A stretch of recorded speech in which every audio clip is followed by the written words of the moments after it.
Se você soubesse o quanto é intenso no meu peito o amor que eu tenho por você e o que guardo aqui dentro. Se você voltasse sempre, se houvesse intimidade, certamente deixaria de implorar por outro amor.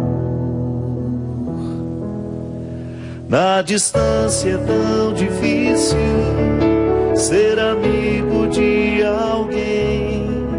Olhe para mim, preciso lhe dizer que eu espero por você e não me canso de esperar. A porta aberta eu vou deixar. Se quiser pode voltar e eu espero por você. Não me canso de esperar. Meu coração se alegrará quando você se aproximar.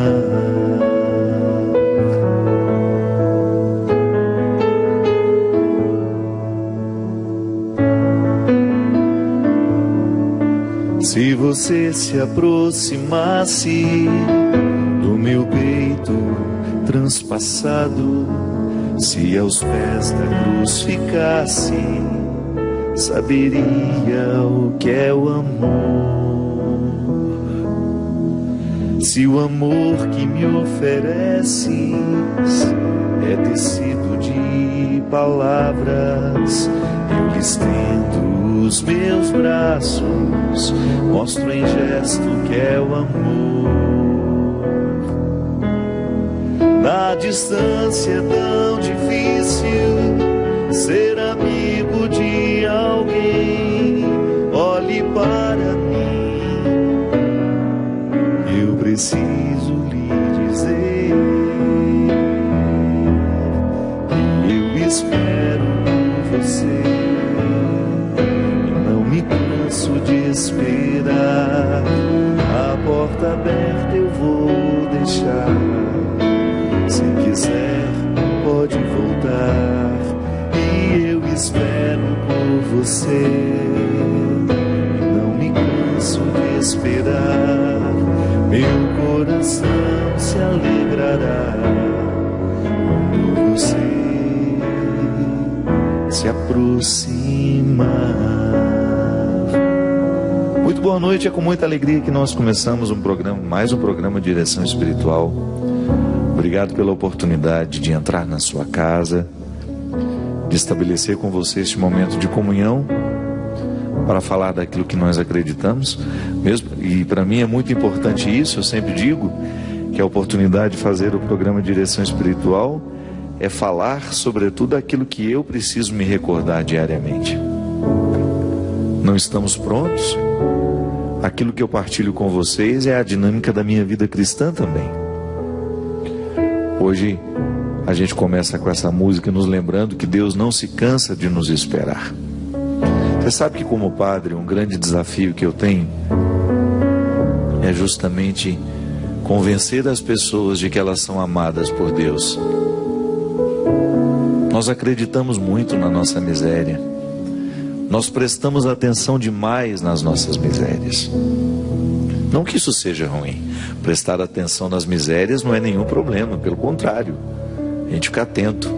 O problema é quando a gente só presta atenção nas misérias e a gente não dá um passo na direção da superação delas, que é justamente acreditar que Deus nos ama mesmo assim. A gente só é capaz de superar uma fraqueza quando nós somos amparados de maneira amorosa por alguém. E o que é interessante é que o amor do outro nos ajuda a viver a dinâmica do amor próprio. Quando eu sou amado por alguém, eu reforço as minhas reservas de amor próprio. E é por isso que a boa nova consiste em apresentar às pessoas à pessoa de Jesus. Todo e qualquer processo de evangelização começa por apresentar Jesus à pessoa. Você sabia que Deus se encarnou, viveu entre nós, num homem chamado Jesus, que causou uma profunda revolução no seu tempo? Sabia que essa revolução foi causada justamente porque ele tinha coragem de amar os miseráveis, de incluir os que estavam julgados à beira do caminho? Aliás, boa parte das histórias que você vai conhecer de Jesus através dos evangelhos, que são 4 evangelhos, Lucas, Mateus, João e Marcos, as histórias que você vai encontrar aqui, que nos revelam quem é Jesus, muitas delas são contadas à beira de alguns caminhos. Jesus não ia para algum lugar. O mais importante não era chegar, era por onde ele passava e com quem ele se encontrava. O Evangelho está cheio de narrativas assim, de Jesus encontrando pessoas que estavam à beira do caminho, como o cego Bartimeu. Nós sabemos quantos anos ele passou ali à beira do caminho. O certo é que aquele homem já estava acostumado em ser julgado fora. Ele pertencia à periferia social. Ele estava apartado por causa da cegueira. Porque era cego, ele não podia tomar um caminho, ele não podia seguir. Então, ele ficava ali à beira do caminho, ouvindo quem passava. Ele não via quem passava, ele ouvia. E ele não podia ir a lugar nenhum, porque estava cego. E essa cegueira, a parte que ele vivia por ser cego, era muito reforçado também pelo discurso religioso do seu tempo, que compreendia a enfermidade como uma maneira que Deus tinha de dizer que não estava muito satisfeito com aquela pessoa. Uma enfermidade que dá ao religioso o direito de não querer o outro por perto. Uma injustiça legal, né? Legalizada. Um desamor legalizado que a religião permitia. Aquele homem que estava à beira do caminho, de repente ouve a voz de Jesus e não pensa 2 vezes. Manifesta o desejo de encontrá-lo. Imediatamente alguém diz para ele: cala a boca, não perturbe. Mas de repente uma outra voz diz o contrário: levanta-te, coragem, vai até ele. E o Evangelho diz que ele saltou, se desenrolou do seu manto. Primeiro ele se desenrola do manto, salta e corre ao encontro de Jesus. Tão significativo esse desenrolar do manto, né?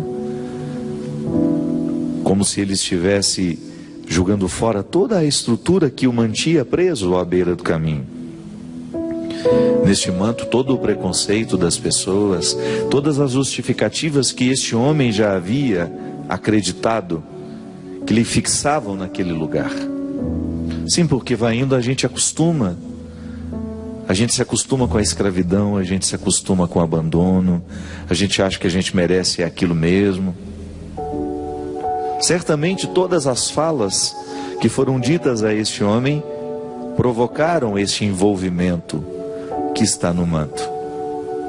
O manto travava este homem no chão. E é interessante, né? Se você está enrolado, você não tem como sair, saltar. Você precisa primeiro desenrolar o manto, para depois você ter coragem, condições de dar um salto. Então o Evangelho diz que primeiro ele se livrou do manto que o amarrava. E então ele dá um salto e caminha na direção de Jesus. E estando diante de Jesus, ele escuta uma pergunta tão óbvia. Jesus olha para ele e diz: o que queres que eu te faça? E aquele homem só queria uma coisa: ele queria enxergar. Ele queria ter o direito de voltar a enxergar. Porque se ele voltasse a enxergar, ele poderia retomar o caminho. Ele poderia sair da beira do caminho, o não lugar, o lugar para onde não se vai, de onde não se sai. Quem está à beira do caminho não está indo a lugar nenhum. Mas ao ser curado, ele sabia que ele poderia voltar à estrada e encontrar um lugar para onde ele ir. O cego já tinha se tornado mendigo também, porque por ser cego não podia trabalhar, não tinha como buscar o seu próprio sustento. A cegueira havia desencadeado a mendicância.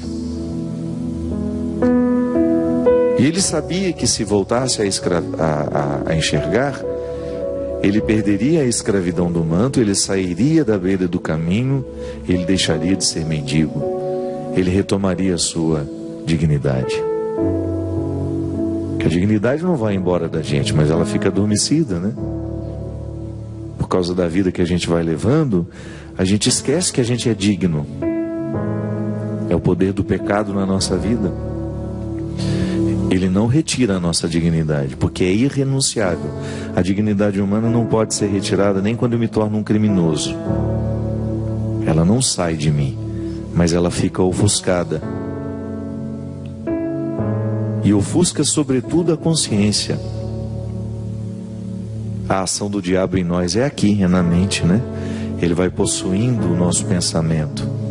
E ele vai semeando a gente de pessimismos, de maldades que nós praticamos contra nós no primeiro momento. Autodesprezo, falta de amor. E quando a gente deixa de se amar, nós nos tornamos um território favorável à indignidade. Então, aquele homem estava esquecido de que era digno. Tantos anos amarrados naquele manto, tantos anos amarrado naquele manto, esqueceu-se de tudo o que possuía como riqueza. E aquela palavra de Jesus para ele foi significativa demais. O que queres que eu te faça? E naquele momento então, Bartimeu, que eu veja, Senhor. E o que é mais interessante é que Bartimeu foi no essencial. Outro dia preguei um retiro sobre isso. Se Deus estivesse diante de mim e me perguntasse: Fábio, o que queres que eu te faça? Eu tenho tanto medo de dar a Deus a resposta errada. Sabe por quê? O nosso jeito de viver nos superficializa tanto que a gente costuma não ter acesso ao nosso querer mais profundo.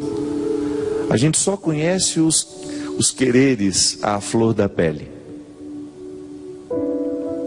A gente só conhece o que é superficial em nós. Eu quero isso. E de repente o isso que eu quero não corresponde às minhas necessidades fundamentais.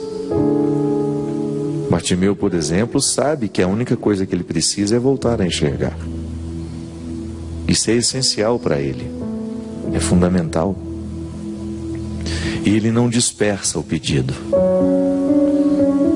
Ele vai no fundamental.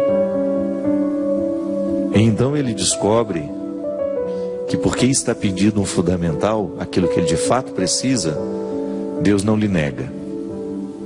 Porque Deus não é um pai que fica fazendo o que os filhos pedem, as paixões, né? Ou os caprichos, não. Toda vez que eu peço a Deus uma realidade que não é para mim, Ele vai me negar. Eu posso até duvidar do amor dele por mim, porque me negou aquilo, mas o próprio tempo vai se encarregando de me mostrar que aquilo que Deus me negou era apenas uma prova de amor. Eu preciso ficar muito atento àquilo que peço a Deus.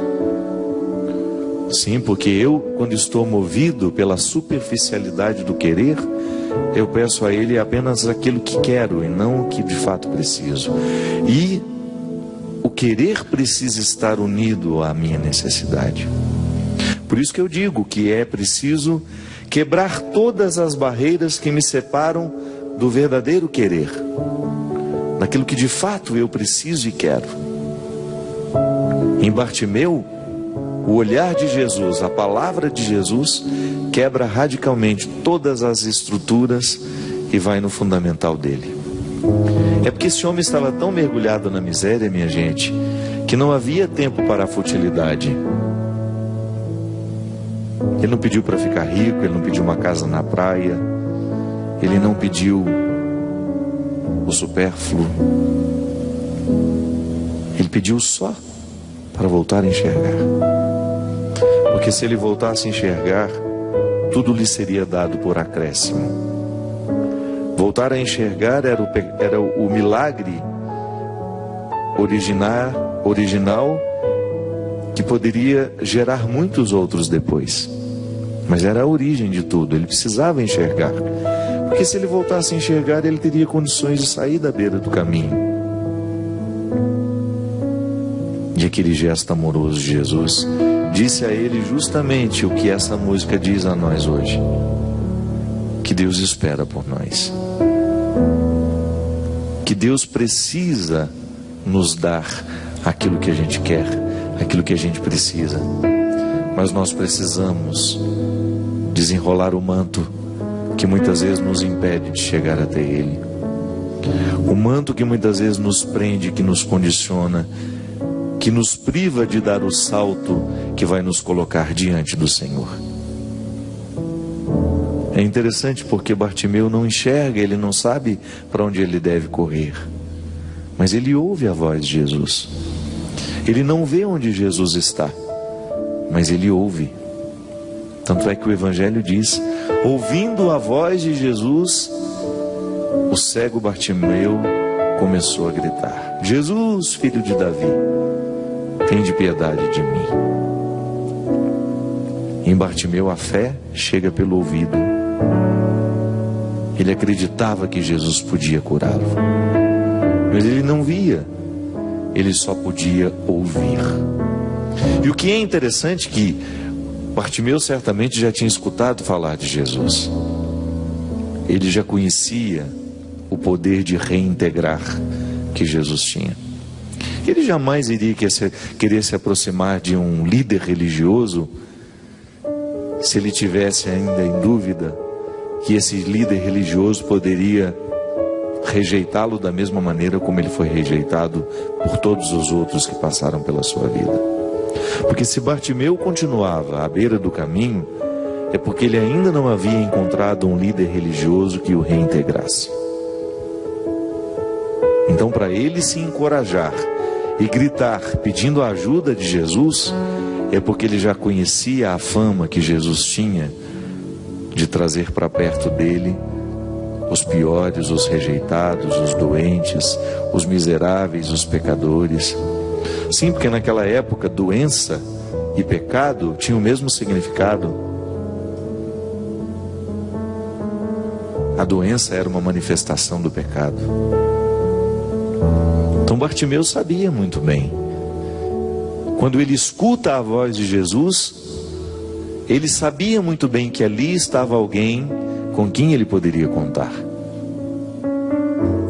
Alguém que poderia fazer diferença na sua vida, que pudesse oferecer aquilo que ele precisava e que estava expressa no seu querer,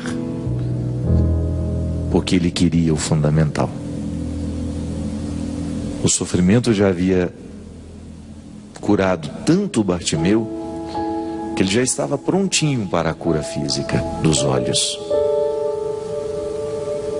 Certamente aquele tempo à beira do caminho que amarrou Bartimeu em um contexto de segregação havia colocado no coração daquele homem todos os atributos necessários para ter coragem de dar aquele salto, desenrolar-se no manto, dar aquele salto e caminhar na direção de Jesus com o seu querer à flor da pele. O querer mais profundo manifestado à flor da pele. O querer mais profundo, fundamental, elementar, na ponta da língua. Que queres que eu te faça? Que eu veja, Senhor, sem titubear. Eu fico pensando, sabe, que muitas vezes nós não sabemos nem o que nós queremos. Ficamos sim à beira do caminho, ficamos amarrados nos nossos mantos, nas nossas segregações, na nossa falta de amor. Mas isso não é o suficiente para nos amadurecer. Perdemos pessoas, perdemos estruturas, mas isso ainda não é o suficiente para nos amadurecer, para nos fazer chegar à consciência do que de fato queremos, para nos colocar no caminho do fundamental, sabe? Tenho medo de que o nosso sofrimento seja em vão e que ele só nos amargure, não nos amadureça, que ele não provoque a maturidade que provocou em Bartimeu, para colocá-lo com condições, capacidade de dizer ao Senhor o que ele de fato queria. Tenho vergonha às vezes da oração que faço a Deus, do que peço, porque não corresponde à minha necessidade, corresponde às vezes aos meus caprichos, às minhas paixões vãs, quando na verdade eu preciso saltar para estar diante do Senhor e pedir a Ele o que eu quero, mas o querer mais profundo que está ligado àquilo que eu necessito. Então, há duas formas de responder. Senhor, o que queres? Desculpe-me. O que queres que eu te faça? O Senhor me pergunta. Eu posso responder a Ele a partir de um querer superficial que não corresponde ao que eu disse, ao que eu preciso, ou eu posso responder a partir de um querer que já está à flor da pele, porque já foi muito metabolizado, compreendido, fruto do sofrimento, da luta, da maturidade, que me traz isso na ponta da língua. Senhor, que eu veja. E neste veja, nós colocamos todas as necessidades do nosso coração, para a gente se tornar uma pessoa melhor. Que eu seja fiel, Senhor. Que eu seja verdadeiro. Que eu seja justo. Que eu deixe de ser ciumento, possessivo. Que eu deixe a mentira. Que eu deixe o apego. Que eu me liberte de tudo aquilo que me priva de ser quem eu posso ser. De todas as realidades que me colocam à beira do caminho. Que eu me liberte, Senhor, da minha infantilidade, da minha maldade, da minha crueldade. Que eu tenha, Senhor, condições de descredenciar todas as minhas ilusões. O que queres que eu te faça? Essa pergunta, minha gente, saber responder a ela faz toda a diferença na nossa oração. Porque Deus continua falando conosco através de Jesus, da mesma forma como falou com Bartimeu, de maneira muito humana. Por isso o mistério da encarnação continua agindo em nós, porque ele é humano, uma linguagem humana escrita aqui na Sagrada Escritura. Eu tenho contato com o Verbo encarnado aqui. Deus encontrando um outro homem, da mesma maneira como um amigo encontra outro amigo. Nós não estamos falando de uma voz que veio do céu. Não, nós estamos falando de um homem que se interessa por alguém que está jogado no chão. Nós estamos falando de um Deus encarnado que está falando com voz humana, olhando com olhar humano, socorrendo com braços humanos. É este Deus encarnado que me fala também da mesma forma, com os mesmos recursos humanos. E embora seja uma letra sagrada, né? Uma história santa, mas os elementos que constituem essa história são todos humanos, para que a gente tenha condições de compreender que o que aconteceu com Bartimeu acontece comigo, com você. Que nós também temos às beiras dos nossos caminhos De vez em quando nós também estamos às beiras. De vez em quando nós estamos julgados, cegos, sem saber para onde ir, privados do essencial e até mesmo sem condições de dizer a Deus o que a gente quer. Tamanha a nossa confusão mental, afetiva, psíquica, espiritual, tamanha a desordem da nossa vida, tamanha a nossa falta de autoconhecimento, o nosso despreparo para ser quem a gente é e a nossa incapacidade de dizer a Deus o que nós queremos. Se hoje lhe fosse dada a oportunidade de estar diante de Jesus, da mesma forma como Bartimeu esteve, e se o Senhor perguntasse a você, da mesma forma como que perguntou a Bartimeu, o que queres que eu te faça? O que tu responderias para ele? Nós vamos para um rápido intervalo e a gente volta já já com o programa Direção Espiritual.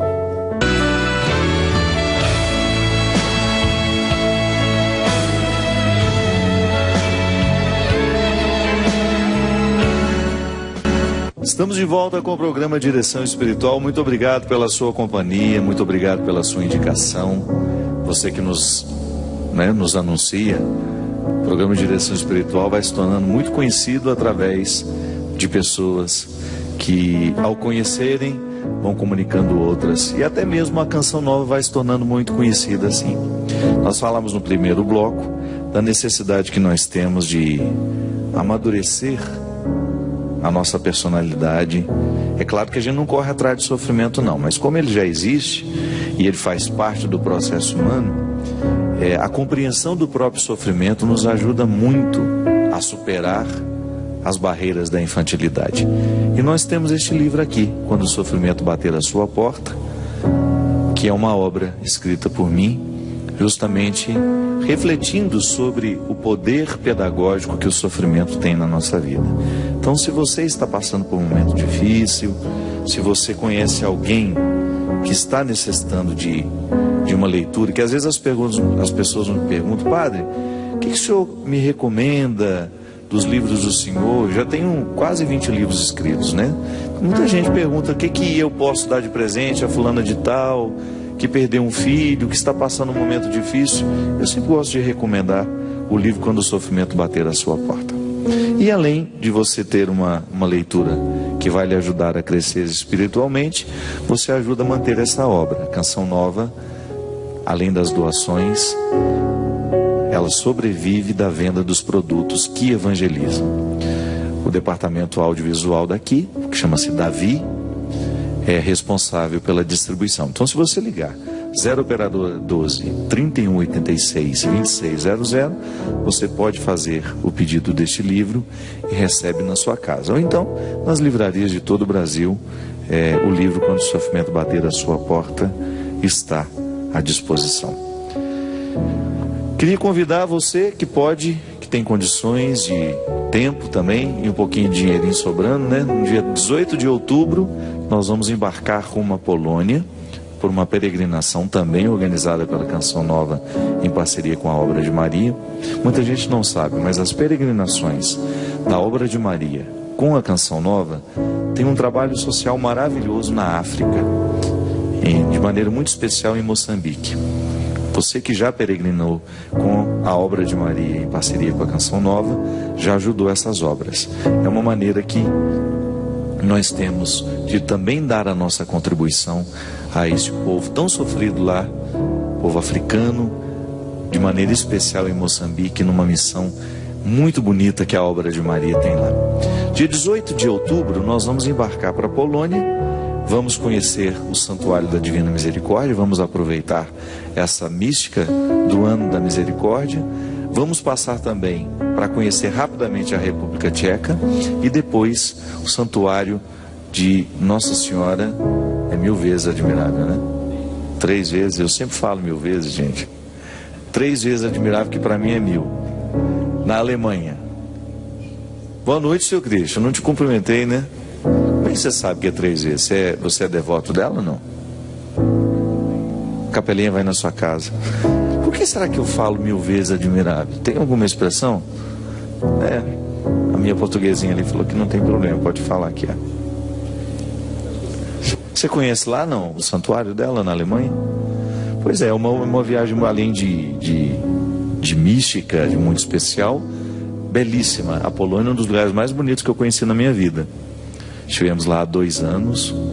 Que lugar bonito. A cidade, então, onde nasceu João Paulo II, lugar onde ele foi bispo. Enfim, um lugar muito especial. E um dos territórios mais católicos do mundo, né? Nós vamos atender aqui as pessoas que nos escrevem, que estão entrando em contato conosco através do e-mail. São muitos, e são muitos pedidos de aconselhamento, e nem sempre a gente consegue, porque o padre fala muito, né? Ele responde pouco e fala muito, mas é o formato que a gente faz. A Canção Nova tem muitos programas com Pergunte e Responderemos, com um jogo rápido de pergunta e resposta. Aqui no programa de Direção Espiritual a gente prefere a reflexão mais demorada, com menos perguntas. Padre Fábio, tem uma dúvida. Para São Paulo, Adão personifica a humanidade caída e Cristo personifica a humanidade redimida. Já que Adão personifica a humanidade desobediente, pecadora e que morre, Deus só podia resolver o problema da carne pecaminosa enviando seu Filho em total solidariedade e identidade com a humanidade na sua existência sob os poderes do pecado e da morte. Pela desobediência de um só homem, todos se fizeram pecadores. E do mesmo modo, pela obediência de um só, que é Jesus Cristo, que veio para nos salvar do pecado, todos se tornarão justos. Pergunto: por que então continuamos nascendo com o pecado? Sei do batismo. Mas se Jesus morreu para nos libertar, não éramos para nascer sem o pecado original? Padre, eu sou católica, amo minha religião e sou a favor de todos os sacramentos, mas tenho essa dúvida. Por gentileza, esclareça-me. Pergunta inteligente, né? Da Silvia. Silvia, na verdade, nós pertencemos à linhagem de Adão. Nós somos humanos. Nós não somos o Criador, nós somos criaturas.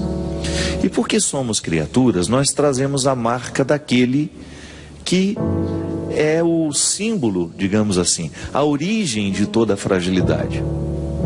Adão, né, que é o homem que vem do barro, está em mim. Então eu tenho a dimensão crística, sim, porque a redenção de Jesus lavou a mim, lavou o Christian, lavou a todos nós. Nós estamos todos sob o influxo da graça salvífica de Cristo. Mas essa graça salvífica de Cristo, ela precisa ser compreendida de 2 formas. Na teologia, o meu querido mestre João Padre Quinod, ele dizia: a salvação é para nós dom e tarefa. Significa que é um dom, eu não preciso fazer nada para receber, o sacrifício de Cristo me concede, mas ela é uma tarefa, porque eu sou uma criatura vulnerável ao pecado. Talvez a dificuldade de compreensão seja em nós dizermos que uma criança já é pecadora. É aí que talvez esteja a grande dificuldade em compreender o pecado original. Na verdade, aquela criança, ela tem a marca do pecado, mas ela ainda não cometeu nenhuma prática pecaminosa. Ela tem a marca do pecado dentro dela, mas quando é que ela vai pecar a primeira vez na vida? Já parou para pensar nisso? A igreja nos diz que é pecado quando eu tenho liberdade, consciência e matéria grave. Então, se constitui um pecado com esses elementos. Uma criança, um recém-nascido, por exemplo, ela não faz absolutamente nada que seja livre, consciente, escolhido por ela. Concorda comigo? E nenhuma matéria grave. Agora, quando nós dizemos que essa criança é pecadora, é porque ela traz em si essa fragilidade original. E quando nós a batizamos, nós mergulhamos essa criança no dom da salvação que Jesus nos oferece. Mas isso não é uma mágica. Ah, batizou, está salvo. Não. Volto a dizer, a salvação é dom e é também tarefa. É para a gente ter o que fazer ao longo da vida com essa salvação que nos foi dada. Aqui no início do programa, Silvia, nós dizíamos que o cego Bartimeu ficava à beira do caminho. Ele estava à beira do caminho porque ele era cego, ele não sabia prosseguir, ele não tinha condições de prosseguir. E esse estar à beira do caminho é muito significativo para nós que vivemos a dinâmica da salvação. Quando eu sou batizado, eu recebo todas as possibilidades da salvação. Todos os favores do Cristo me foram dados, mas eu preciso desenvolvê-los. É por isso que a gente leva no batismo pai e mãe e padrinhos, que são justamente aqueles que vão se comprometer pela criança naquilo que a criança ainda não é consciente. Tá bom, nós estamos mergulhando essa criança nas águas do batismo, ela está recebendo a vida salvífica de Cristo, ela está sendo salva, mas nós a ajudaremos no desenvolvimento dessa salvação, na tomada de posse do grande presente que hoje ela está recebendo. Então é por isso que a vida cristã, que começa no batismo, ela vai iniciar em nós o florescimento dessa semente que nos foi dada. Então, da mesma maneira como uma semente é jogada no chão, ela precisa ser cultivada para ela tornar-se todas as possibilidades que estão ali dentro dela. Não é assim? O batismo é a mesma coisa, Silvia. Eu estou recebendo a salvação em mim. Tá bom, mas padre, mas Jesus já nos salvou? Sim, mas Ele não vai me salvar. A salvação não vai desconsiderar o meu processo humano. A salvação que Jesus me oferece, ela vai pedir a minha resposta. Porque se então nós compreendêssemos que a salvação de Jesus não vai pedir uma resposta humana, a gente pode fazer o que quiser da vida, mas aí eu corro o risco de passar a minha vida inteira sem buscar o melhor de mim, porque já estou tranquilo com aquilo que já me foi oferecido. É igual o filho de pai rico, né? Que não aprende a trabalhar porque confia na riqueza do pai. Não, na vida cristã não pode ser assim. Eu sou rico, mas eu aprendo a trabalhar. Eu já possuo a salvação e eu vou desenvolvê-la através do meu esforço, da minha luta. E é interessante porque aí você poderia dizer, mas então é o nosso esforço que nos salva. Ele ajuda, mas o movimento primeiro, anterior, é de Deus. Santo Agostinho dizia que até para eu me reconhecer pecador, eu já tenho que estar sob o influxo da graça. Então Deus vem antes de tudo, e até para eu me converter, eu preciso já estar munido da sua coragem, do seu favor. E isso que é interessante. Cada vez que eu consigo vencer uma dimensão pecaminosa do meu jeito de ser, da minha personalidade, eu estou atualizando a salvação de Cristo na minha vida. Sabe, é como se eu estendesse os braços e dissesse, opa, isso aqui me pertence. E é o esforço de estender o braço. A nossa fé é operante, isto é, ela nos coloca em ação. Eu creio na salvação e vivencio a dinâmica da salvação nos meus dias. Eu não cruzo os braços esperando pela salvação. Eu vou trabalhar no meu dia a dia. Eu vou lutar por uma vida virtuosa. Vou lutar diariamente para que o dom que me foi dado se manifeste. E o que é interessante, minha gente, que a igreja nos ensina as duas dimensões da salvação. Nós falamos de uma salvação escatológica, isto é, após a minha morte, após a sua morte. Nós acreditamos na eternidade e acreditamos que essa nossa parceria com Deus, claro que tem sempre a primazia dele, a ação primeira é sempre dele, a ação primeira e última é dele. Essa ação nos qualifica, nos dá o direito de viver a eternidade, de desfrutar a eternidade.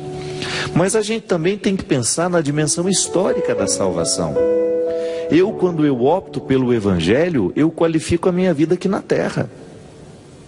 Eu tenho muito mais condições de ser feliz por causa do Evangelho do que se não tivesse. Então, é uma experiência de salvação acreditar em Jesus, porque Jesus só me pede coisa boa. Ele me salva da minha miséria quando eu penso como Ele pensa. Sabe? Isso é muito interessante. Eu tenho muito medo de um discurso religioso que nos faça desejar a eternidade sem pensar na satisfação de ser quem a gente é aqui hoje.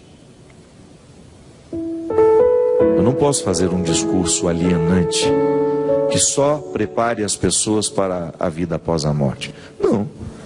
Eu acho que isso é até uma consequência natural de uma vida bem vivida aqui. Preciso recrutar todas as qualidades da minha personalidade. Preciso vencer todos os obstáculos que são próprios do meu temperamento. Porque a salvação, ela vai se manifestar de maneira diferente, de acordo com a história de cada um de nós. Tem gente que tem mais facilidade de ser generoso, está no DNA dela. E quando eu falo DNA, não estou falando só da genética, não. Cresceu num ambiente solidário, cresceu aprendendo a ser solidário, teve uma educação boa para esse aspecto, motivada, teve bons exemplos dentro de casa. Há pessoas que não, há pessoas que nascem num contexto onde a generosidade é escassa. É claro que essa pessoa vai ter muito mais dificuldade de tornar-se generosa do que aquela que começou desde cedo a ter lições de generosidade ao seu lado. Isso é o DNA que eu falo, né? As influências que nós tivemos, as pessoas que tiveram autoridade sobre nós, tudo isso influencia na nossa capacidade de adquirir e desenvolver virtudes.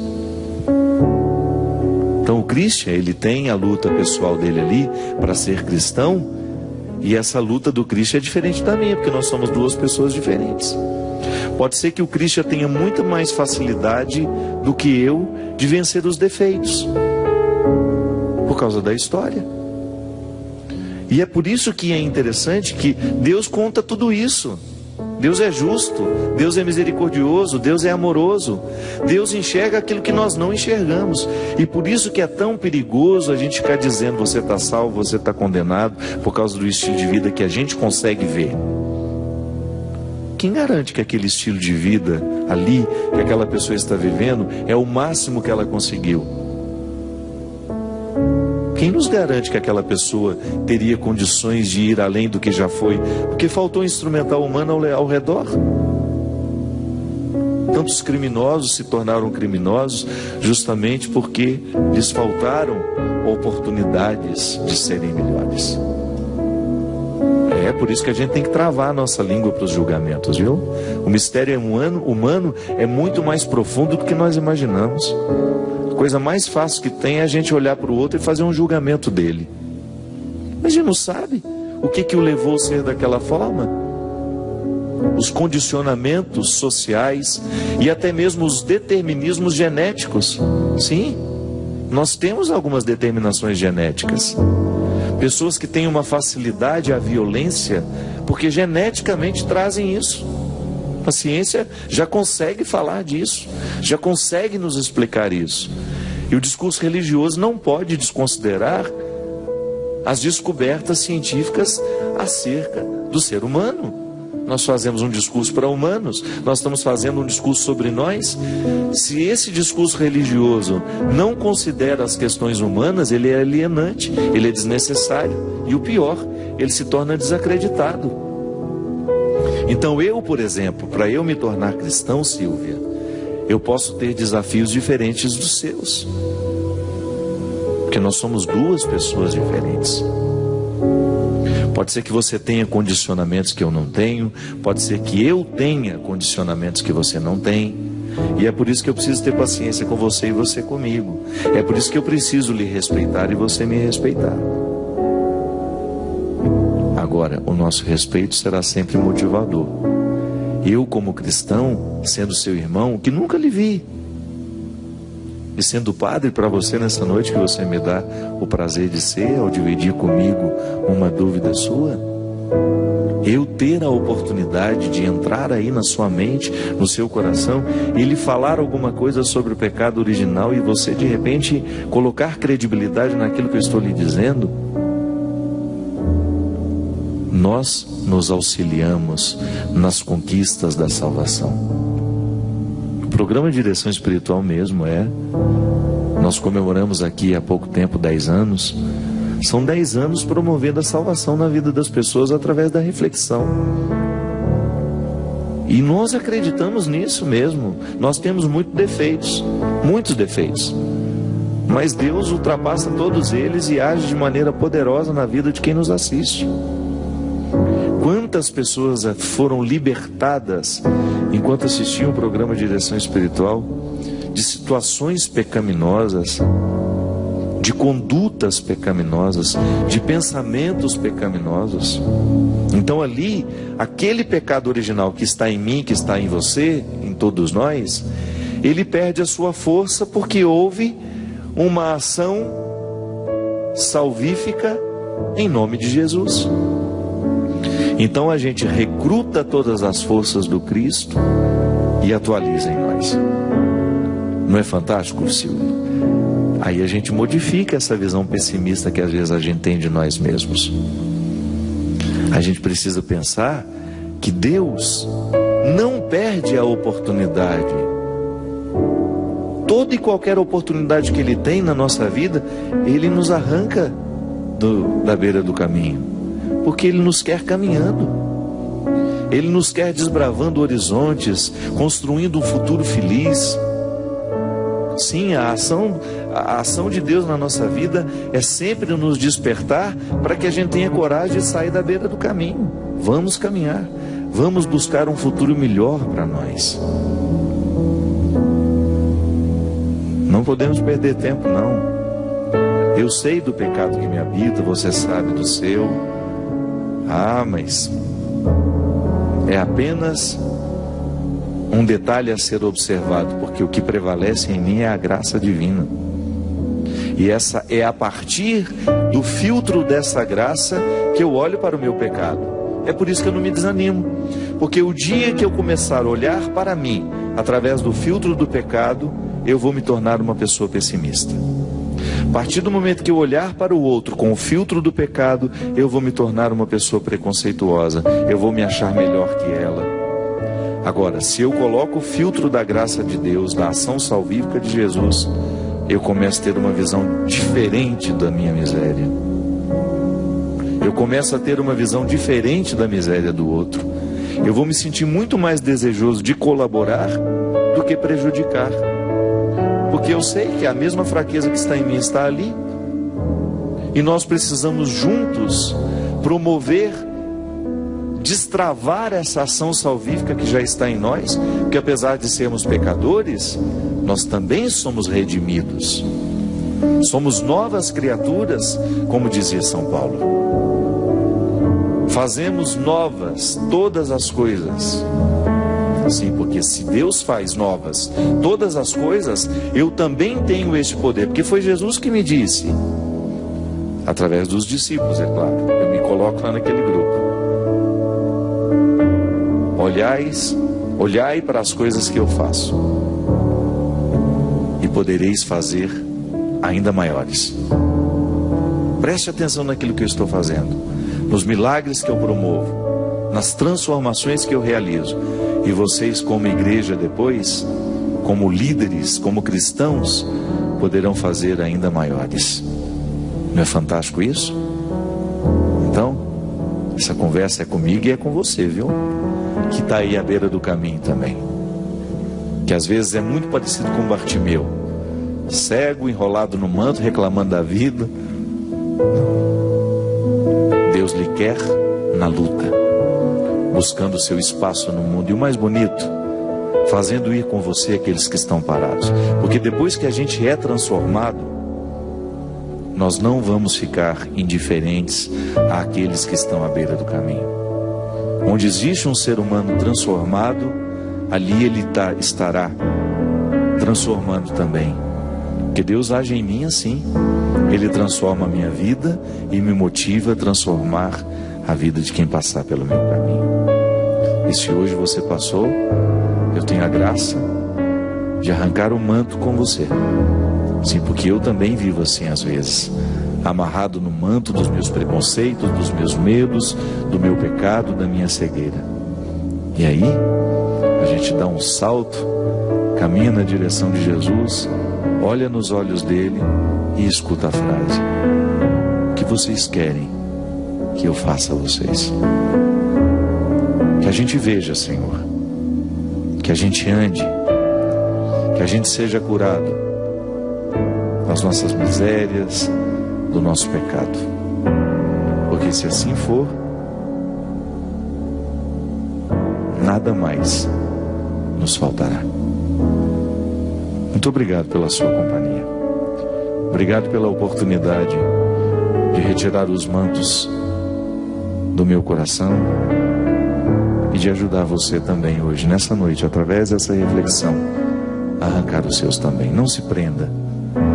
Não permita que os determinismos da vida, do olhar do outro, dos preconceitos, lhe privem do que Deus reserva para você. Derrame sobre nós a bênção e a proteção do céu, do Deus Todo-Poderoso, Pai, Filho e Espírito Santo. Amém. Até a semana que vem, se Deus quiser. Na distância é tão difícil ser amigo de alguém. Olhe para mim, preciso lhe dizer que eu espero por você e não me canso de esperar. A porta aberta eu vou deixar. Se quiser pode voltar. E eu espero por você. Não me canso de esperar. Meu coração se alegrará quando você se aproxima.